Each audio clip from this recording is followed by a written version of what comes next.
Let's go overseas now because everything Donald Trump is always fascinating. But what is really fascinating at the moment is what's happening in the lead up to the next presidential election and who is and isn't going to run on the Republican side, and if Joe Biden is even going to run. Joining me live now is former White House Chief of Staff and now Bondi Partners as a consultant, Mick Mulvaney. Great to see you.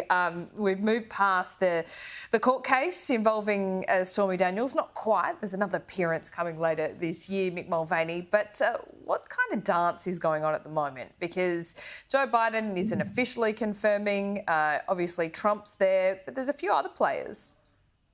There are, and I'm actually here in Washington tonight where a lot of the discussion is about Pompeo's decision not to run. A lot of folks now are turning their attention to whether or not Mike Pence is going to run. Of course, Tim Scott, a senator from South Carolina, announced his intention to form an exploratory committee.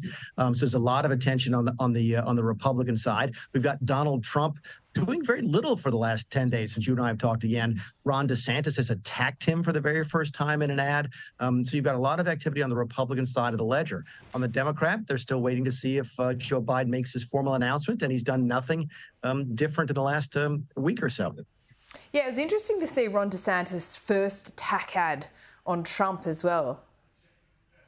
It was, and it's a pretty marked attack. I don't know if you've had a chance to see it, but it's essentially asking why Donald Trump spends all of his time attacking Republicans when the Democrats are the ones beating up on Trump all of the time. From the first impeachment to the second impeachment to now this indictment in Manhattan. These are all Democrat actions against Trump, but he seems to, instead of attacking Democrats, attack Republicans like Ron DeSantis. So it's a very interesting sort of strategic play by DeSantis as he starts to get ready to run for president. Yeah, really interesting as well, because he's tried not to get into the mud, if you like, not to get into the swamp when it comes to attacks. But then we've seen this other attack ad directed towards Ron DeSantis. I think it's from the Trump campaign, calling him pudding fingers, saying, you know, once ate a pudding with 3 fingers. It was pretty bizarre. Yeah, and it's not very flattering to Ron, again, who's a friend of mine. I've never seen anybody eat pudding with his fingers before, but if that's what the Trump campaign is going to run on, look, Donald Trump is a different kind of politician. He can attack people in a way that I could never do. He can be attacked in ways that I could never be attacked. It's just a bizarre sort of, he is a unique sort of presence in the political landscape. So it doesn't surprise me that his first ad comes out against DeSantis and has this sort of unusual reference to how ate pudding one time. Maybe that's the new moniker, if you like, pudding fingers DeSantis. It doesn't quite roll off the tongue like Ron DeSanctimonious, but we'll see where that goes. Interesting to see Donald Trump. Yeah, we've seen these ads.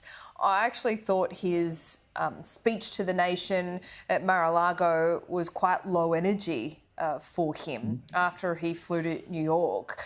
And he's been pretty quiet since. What's that all about? It was. It's a really good point. It's not getting nearly the attention here that I think it probably should. That speech was awful. The speech was flat.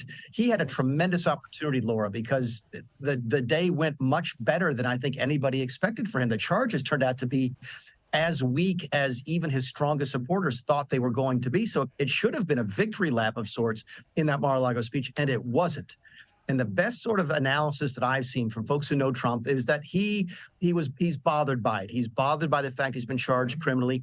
He's been bothered by the fact that his wife and his youngest child were not at the speech, so we don't know what's going on there. He's been unusually quiet for the last week. Yes, his campaign or one of his affiliated groups released that pudding fingers ad, but Trump himself has been fairly low profile. So it is unusual to see him this quiet.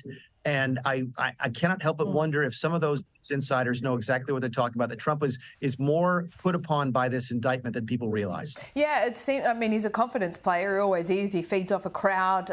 He feeds off praise.